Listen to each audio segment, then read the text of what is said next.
আসলে আমাদের কথা আর আগের মতো নেই। সেগুলো যেন হারিয়ে যাওয়া পাখির ঠোঁটে খোদাই হয়ে আছে। তেমনি অনেক কথা দূরের আলোহীন অন্ধকারে হারিয়ে গেছে।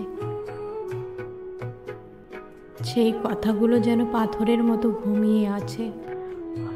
হয়তো কোনো মৃত পাখির ঠোঁটে রয়ে গেছে কিছু শব্দের স্মৃতি, যা হাজার বছর ধরে চাপা পড়ে আছে। তুমি আমাকে সেই হারিয়ে যাওয়া শব্দগুলো শোনাও। চলো গ্রামে সেই শব্দহীন নদীর পাশে গিয়ে বসি, যেখানে হয়তো কিছু না বলা কথারা এখনো বয়ে চলে।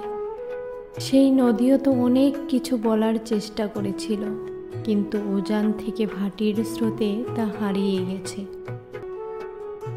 তুমি তো পারো এই নীরবতার মাঝে কিছু শব্দ খুঁজে এনে আমার জীবনে ঢেলে দিতে।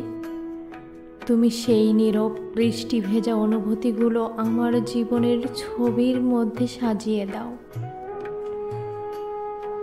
আমি যেসব আশা নিয়ে অপেক্ষা করেছি, তুমি তাদের শব্দ দাও, যেন সেই শব্দ আমাকে কাঁদায়, আমাকে ভাসিয়ে নেয় এক অদম্য ভালোবাসার স্রোতে। সব অনুভব, সব নিঃশব্দতা মিলিয়ে শেষে যেন শুধু একটি কথাই বলে ওঠে, ভালোবাসি, ভালোবাসি, ভালোবাসি। আমি তোমাকে বড্ড বেশি ভালোবাসি।